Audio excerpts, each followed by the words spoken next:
We have direct data, and I know people don't give two shits about data these days. It's all, it's if you just say click your heels together 3 times and call it fake news, then you win. This stuff pays off over and over again. The government is not the enemy.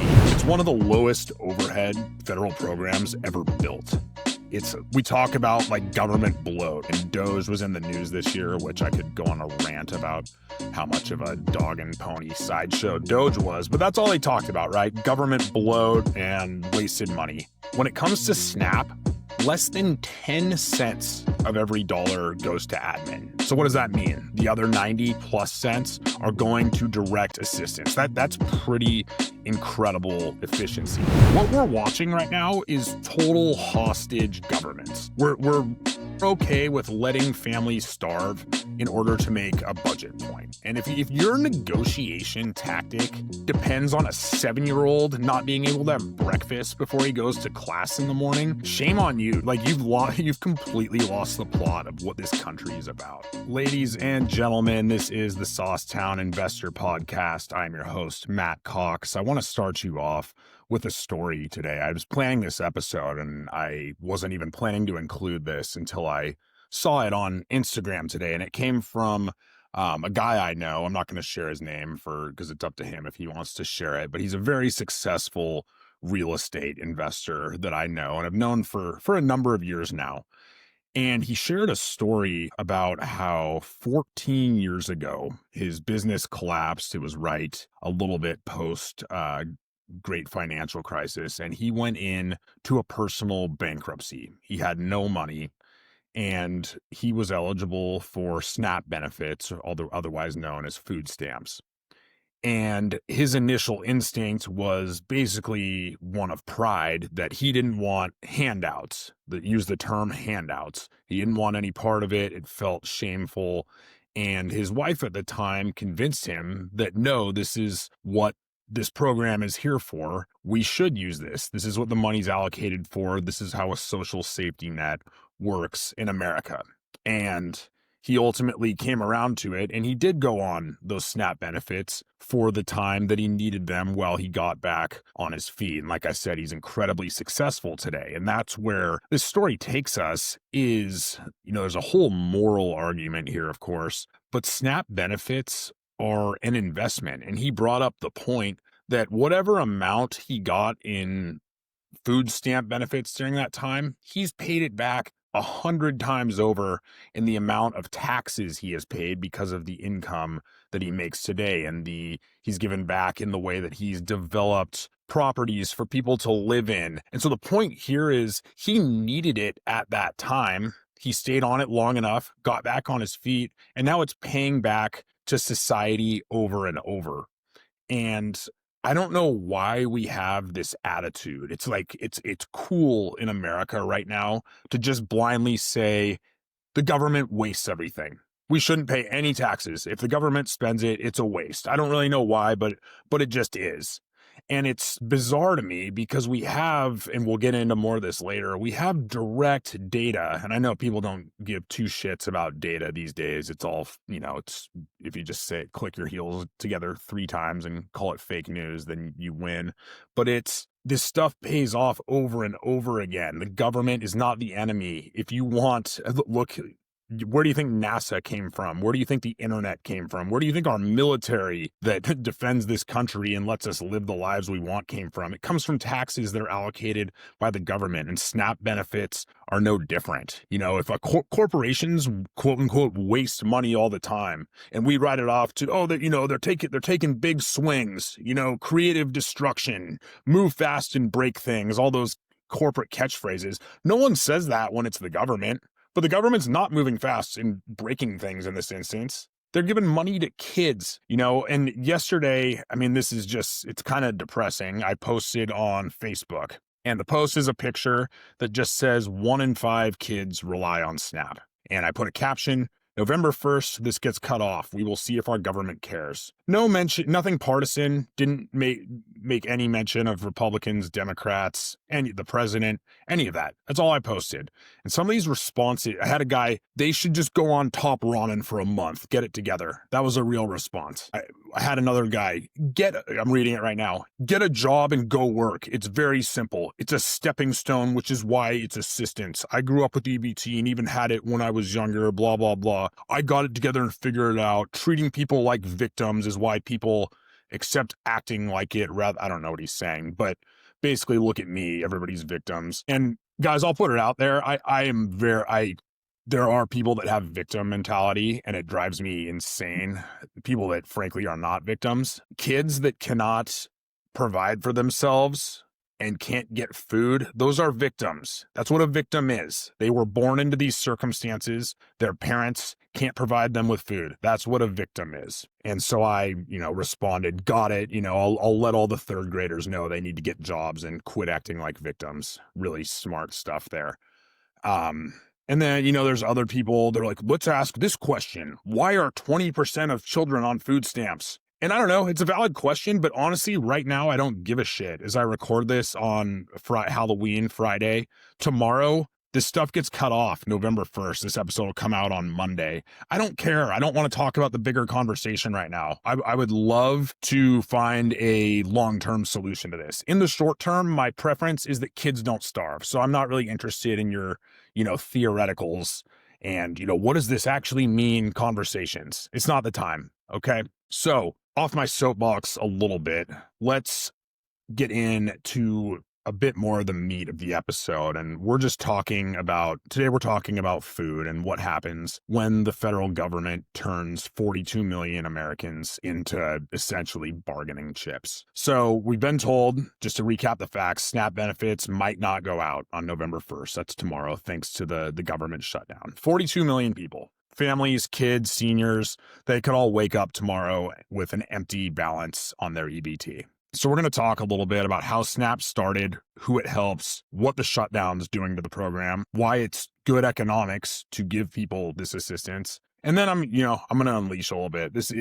So let's start with the history. So SNAP started as a 1939 pilot program, okay? Post-Great Depression. The government bought farm surpluses and moved them into hungry households toward the tail end of the Depression. And then it shut down in 1943 when World War II started to kind of crank up the economy. If you followed history, we exited the Depression for a number of reasons, but World War II was one of them. There was so much production that kind of, at the time, they decided maybe we don't need food stamps. But then it came back for good in 1964 via the Food Stamp Act, which was under Lyndon Johnson's War on Poverty, part of the Great Society movement under LBJ.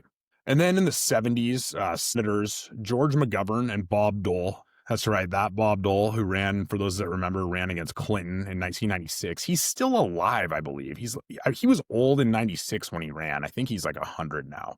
But these guys, anyway, back to McGovern and our friend Bob Dole, were political opposites, and they teamed up to remove some barriers so people could actually use this benefit. That's right. It was bipartisan, reaching across the aisle. Remember those days? I'm barely old enough, but that used to happen. We used to get shit done between the two parties that was good for America. So in 1996, fair reform tightened the rules a bit. And in 2008, the name changed to the Supplemental Nutrition Assistance Program, SNAP, to shed the food stamps stigma. Reagan did all kinds of damage to any sort of handouts. Government is the enemy, push the welfare queen narrative. That's basically a total lie, but that's neither here nor there. So 8 decades later, it's one of the lowest overhead federal programs ever built. So we talk about like government bloat, right? And Doge was in the news this year, which I could go on a rant about how much of a dog and pony sideshow Doge was, but that's all they talked about, right? Government bloat and wasted money. When it comes to SNAP, less than 10 cents of every dollar goes to admin. So what does that mean? The other 90 plus cents are going to direct assistance. That's pretty incredible efficiency. And Oregon, we've been a leader in this. I say we, I live in New York, but I associate with Oregon. The EBT automation rollout in the 90s actually became a national model. So Oregon knows how to run this thing really well. Okay, so who does Snap actually help? Let's talk about who's on it because there's a bunch of bullshit stereotypes out there. So let's get into the actual data instead of what, random people are shouting on Facebook. Fiscal year 2024, 41.7 million people per month were on Snap. We know there's a little over 300 million people in America. The total spending, 99.8 billion. So here's an important part. 39% of the people that were helped were kids, 20% were elderly, and 10% were disabled. And nearly 4 in 5 American households include one of these demographics. So during the pandemic, Snap was expanded and it actually kept 2.9 million people out of poverty. And food insecurity for kids hit its lowest level on record. Anybody that wants to tell me why that's a bad thing, I'm all ears. Actually, I'm not. I don't want to hear from you at all. So here's the kicker. Most households, there's this, right? We talk about these stereotypes. They're just lazy. They should get jobs, blah, blah, blah. Most households on Snap already work. They work in retail. They work in food service. They work in caregiving. It's mostly the working poor. Hey guys, we're taking a quick break, but before we get back into it, if you're enjoying this episode, make sure to like, share, and subscribe. It really helps us to keep bringing you more valuable content. And if you're on Apple Podcasts or Spotify, don't forget to leave a review. Please, it makes a huge difference. All right, let's get back to it. And every Snap dollar turns over 1.5 to 1.8 times in the economy. You give a household $100, 150 shows up in groceries, trucking, warehousing, farm income. We talk about like the velocity of money or the money multiplier effect. This is the stuff economists drool over. The money goes straight into the economy because poor people, they don't get to hoard it. They don't throw it into, Dogecoin. They have to spend it. And that's the important piece here is these people are working, but the food stamps are what helps lift them out of poverty. Instead of every last dime going toward food and survival, they can actually pay for rent or pay for maybe take their family out every once in a while. I mean, this is like some of the most effective investment we've ever seen. So let's get to the fire that we're in today, the shutdown crisis. The government shut down on October 1st, basically 1 month ago, because Congress and the White House blew through the budget deadline. And normally USDA uses contingency funds to bridge SNAP for a month. But on October 24th, a few days ago, about a week ago, the department said it won't this time. It's reserving the $5 billion buffer for disasters. And what that means is there is no new money for November benefits. And there's a lot of legal pushback on this, that this money has already been allocated for SNAP and that they have no right to withhold it, but they are. They're holding you hostage. They're holding hungry people hostage. So 25 states have sued. Governors in New York, Oregon, and Virginia are fronting some emergency cash to try to fund the program. But the CBO says the shutdown has already shaved probably 7 to 14 billion off of GDP because SNAP recipients, again, we'll go back to this, are the most spend-ready consumers, right? What keeps we always talk about the American consumer is what keeps the economy going. These people are the definition of consumers. Not in the sense that they're buying vacations and Rolexes, but they have to spend every dime to their name. They're not hoarding this cash. They're putting it back into the economy. And so you pull their cash flow out of the economy and the local economy feels it pretty instantly. This isn't abstract. It's the same principle we talk about in real estate. Like if you choke off operating cash, the property starts to rot away, right? You have no rent income coming in. You can't fund repairs and capital expenditures. It's the same thing. These businesses get choked off from this money. So let's, put that whole pesky moral argument about maybe not letting kids starve. Let's just put that to the side for the moment. So let's forget all about compassion and that, maybe kids should get food. I know that's a super controversial topic for some of you guys. But let's talk about straight ROI, okay? That government waste, that private sector does everything better. Economists at Moody's Analytics found that every dollar in SNAP generates about $1.73 in GDP. That's all. I mean, do the math. That's it's a 73% ROI. That's a better return than pretty much any tax cut that we've ever done. Again, because broken record, that money goes straight into the effing economy. So during recessions, it's the single fastest acting stimulus because the money gets spent literally within days.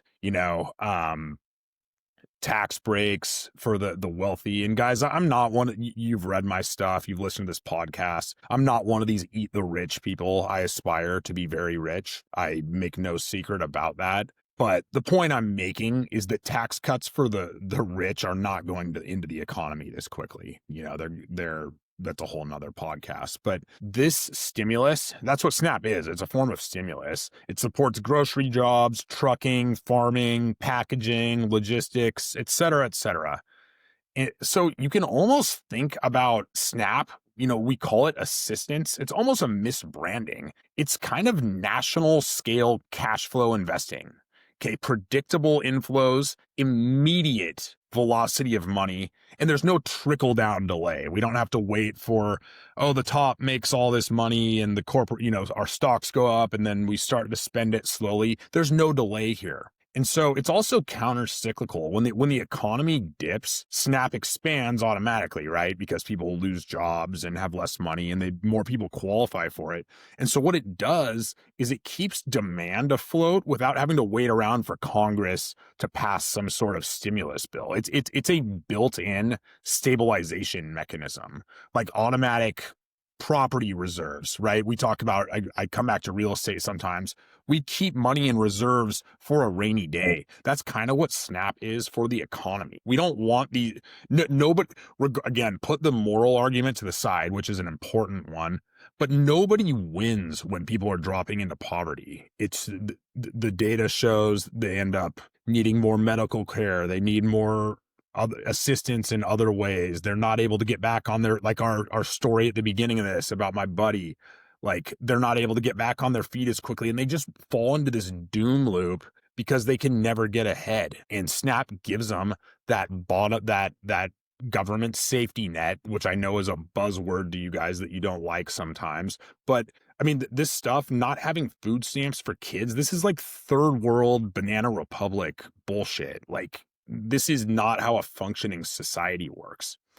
And so let's go to, big bad Wall Street. Even Wall Street analysts agree with this. In 2020 and 2021, increased SNAP spending directly boosted retails 6 to 9% in grocery chains. So from an investor's lens, this program pays dividends. There's no losers here. If we measured it like an asset, like a apartment complex or a stock, it's got a positive cash on cash return for America.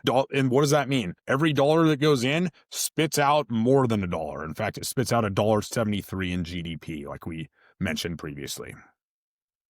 Okay, so now that we understand the economics of this, let's talk about the politics here. What we're watching right now is total hostage governments. We're okay with letting families starve in order to make a budget point. And if your negotiation tactic depends on a 7-year-old not being able to have breakfast before he goes to class in the morning, shame on you, dude. Like you've completely lost the plot of what this country is about. So USDA could use the contingency fund. Congress could pass a 1-page patch over to fund this for another month, but both are choosing not to. And that's not being fiscally responsible. It's total political theater. Some of these guys are off vacationing right now. It's disgusting. Mike Johnson won't call Congress back in to pass this. They're using starving Americans as political pawns. And so to the, you budget hawks out there, just explain to me how pulling grocery money from corner stores and grocery stores helps Main Street. You can't. Okay. In real estate, if I just froze, here's an okay analogy. If I just froze my operating capital, like I let the properties decay just to piss off my lender and my tenants suffered because of it. So say I just stopped paying the heating bill because I'm like pissed off about something And it's my way of just saying, no, I'm not spending any more money on that. Or there's mold in the house. And I say, you know what? I don't care. I don't want to deal with it because I'm pissed off at the lender. My tenants pay a price for that. They might get sick because of the mold. They might get sick because they don't have heat. I'm the bad actor. Okay. The lender's not the bad actor. And that's sort of what's going on in DC right now. And, shout out to Oregon, states like Oregon, for stepping up with some emergency funds. That's what actual governance is, filling in gaps, taking care of people instead of this grandstanding. And let's be completely clear, because I've heard some gripes about, well, Oregon's not doing enough, or, the governor should do this. Sure, whatever. This is a federal issue, okay? This isn't the state's jobs to solve. Should they hop in and hopefully do something about it? Yes, but let's be clear, the federal government are the people who are at fault for this. And if your plan requires people to go hungry to make a headline or make a point, your plan is shit. So what can we do? If you're on Snap, check your state's human services site right now. Some are paying November, others aren't. So you can call the number 211 if you're unsure. And if you're not, call your representative. This stuff actually works and it's all available online. Call them and scream from the rooftops to tell them to fund nutrition programs and that you don't like being used as a political experiment. And so remember, this program, this isn't new. It's not, I had somebody tell me, we shouldn't rely on the government for this. Actually, we should. We should rely on the government for some things. The private sector is not the solution to all problems. I say that as a capitalist who loves the capitalist system.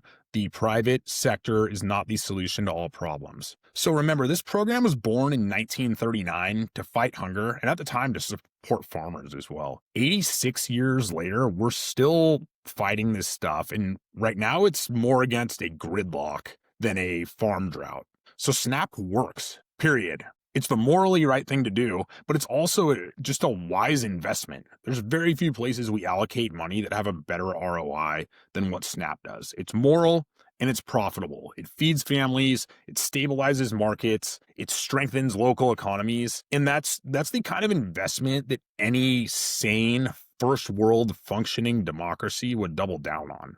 So anyway, thanks for listening to this. If you learned anything, share this episode. I'm Matt Cox. This is the Saucetown Investor. I'm pissed off. I'm going to go try to celebrate Halloween or do something. I don't know.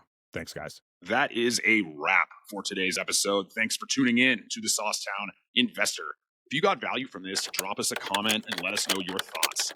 Did you have a big takeaway? Is there a topic you want to see us cover next time? Is there a guest you want to see interviewed? DMs are open. Business is at Saucetown Properties, and my personal, you can DM me personally, is at The Real Matt Cox 4. We'd also like to ask you kindly to please like and subscribe. You can also follow along with the Saucetown Investor blog. That's mattcox444.substack.com. Thanks again, guys, and until next time, keep investing and stay saucy, Saucetown.